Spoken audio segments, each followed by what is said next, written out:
Hey everyone, I wanted to make a video to go over some of the questions that you've been asking about the annotated bibliography.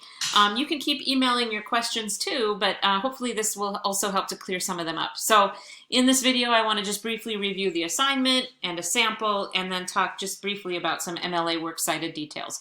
So hopefully by now at this stage in the process, you've had this project for quite a while. So hopefully you have found at least 5 good sources that you feel are worthy of college research. At least 3 of those sources should be very focused on the author's work. As the assignment says, 1 can be focused on the author's life if you want. 1 might be a text that the author actually wrote. At least 2 of your 5 sources need to be located through OneSearch, through our library, so that you're showing the ability to use more than just Google. In addition to finding those sources, I hope that you've read them carefully and annotated, taken some notes so that you're ready to move on to this assignment. So let's take a look at the actual assignment here. I'm in D2L in Content under Assignments and Writing Resources. And the assignment is here, Author Project Step 2, Annotated Bib. Okay. So I've already talked about the purpose of this this assignment, right? To expose your knowledge, to expose the research that you've done on your author. And remember, you're focusing on the author's writing, right? Remember, an annotated bibliography is a works cited list with notes. That's all it is, right? So you'll structure it like a works cited list, but then after each citation, you will have a paragraph or 2 describing your sources. So I've already mentioned these requirements. If you have any questions about whether your sources meet those requirements, feel free to send me an email, send me a link, make an appointment, okay? So you will list your sources in alphabetical order like you would in an essay in a works cited list, and use hanging indent, meaning that every line after the first line is indented. And then you'll provide the citation like in a works cited list, starting with the author's last name. There's more details that we'll look at in a minute. Right after the citation for that source, you're going to begin your annotation, okay? In your own words. You shouldn't need quotations here because you're summarizing in your own words. You're first going to summarize what does the source say, but you could also tell me some details about what kind of source is it. Is it an article from a scholarly journal? Is it a magazine article or a newspaper article? Is it a website?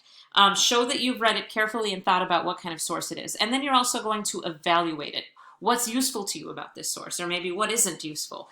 How reliable is the information, and so on. Okay, so you're basically showing me that you've read the source, that you've understood the source, that you've thought about the source. Okay, the deadline, as I mentioned, is Friday. Well, I've given you an extension until Monday the 26th. I have been slower than usual grading your exam, so I want you to have some extra time on this annotated bibliography assignment. So Monday night the 26th would be fine. If you feel you need extra time, ask me, and I can be flexible as long as I know ahead of time that you need that extra day. If you haven't asked for an extension, there's a small late penalty. Here's the rubric. Notice that when I'm grading, I'm going to be looking for these categories of information. First, your sources. You need to make sure that you've met the requirements. Second, your citations, the information about the source. Third, the annotation, how you describe and analyze the source. Okay? And they need to be developed into at least 100 words. And then just the little details like style and grammar and so on. Okay? Do not plagiarize. Do not use anybody else's words. If you take words from a source and you fail to put them in quotation marks and cite the source, that's plagiarism. You should be working only with your own words and ideas about the sources that you're presenting. Okay? On the last page of this handout, there's a sample citation.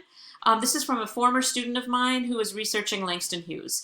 And so notice he's got the MLA citation here. And because he has done this correctly, I can tell that this is a book that he located through our library databases. EBSCOhost is a library database. Okay, so he's got the author's last name, the first name. He's got the title of the book in italics. Remember, as you've seen in other handouts, that you need to properly indicate with quotation marks or italics what kind of source it is. And then he's got a couple paragraphs telling me what the source says and how he evaluates it. Okay?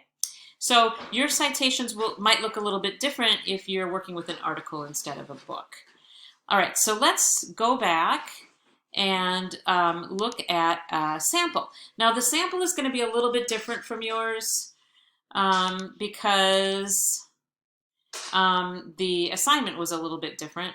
Here, this is giving me a hard time. I'm going to go back here to assignments and writing resources, and we're going to look at this sample. So for one thing, MLA format has changed just a tiny bit, so your formatting might look a little bit different in terms of the citations. But see, this is structured like she's got an essay heading here. She's got a title plus annotated bibliography. She's got her sources listed in alphabetical order. And then after each source, she summarizes and evaluates the source. She's writing much more than you need to. You only need to write 100 words minimum, and she's writing a couple pages on each source. So here's the second source, followed by her summary and evaluation, and here's her third source. Okay, this is called hanging indent when the first line goes all the way to the margin. If this is giving you a hard time, let me know. Okay, so that's an annotated bibliography. Let's go back to content again, and I will show you a resource for using MLA Works Cited. This might be really familiar to you depending upon what kind of background you have in English or when you took your last English class. If it's new, if you're used to APA, this is pretty easy to get used to. You're just adapting a little bit some of the formatting. So what I've tried to do here is give you some basic examples. Oh, I don't know what happened to the numbering here. 1, 4, 5, 2. I'm sorry about that. So here's an example of how to cite a newspaper or magazine article that you find through Googling it. Okay? You put the author's last name and first name with a period. The title of the article goes in quotation marks. The title of the newspaper or magazine is italicized. Then you provide the date and the URL or the web address with a period at the end. Notice the little super tiny details like what's capitalized and what has periods or commas. Those are tiny little details, but they do matter, so try to follow those. Okay, if you located your source through a library database through OneSearch, you're going to follow up that same information with the name of the database. And then the DOI, which might be provided, that stands for Digital Object Indicator, I believe, or the web address. Okay, and then if you use a scholarly journal, notice it's a little bit different here. If any of this is confusing to you, I am super happy to help. Remember that if you are working on OneSearch, there's an option for it to create an MLA citation. You can choose that option. You can use online tools to make your citations for you. Students use a variety of different online tools like the Purdue OWL. Make sure that you're proofreading what they create for you, though. They're pretty good tools, but they're not always perfect. Okay, there's some more details here about some of these little tiny details like authors' names, what to do if there's more than one author, what to do if there's no author listed, titles, when to put titles in quotation marks and when to italicize, publication dates, and so on. All right. So again, I'm super happy to help you with any of the little details that you might want some help with. You can send me an email. You can set up a time to meet with me. Either you could click on the link that I always give you for appointments, and if you don't see a time, just let me know and we'll figure one out, okay? Again, the overall purpose is to show me evidence of good research and good thinking about your sources, and I'm glad to help you. Any one of our Prairie State librarians would be glad to help you as well. I hope that you're enjoying learning more about your author. I hope this is gratifying and rewarding work.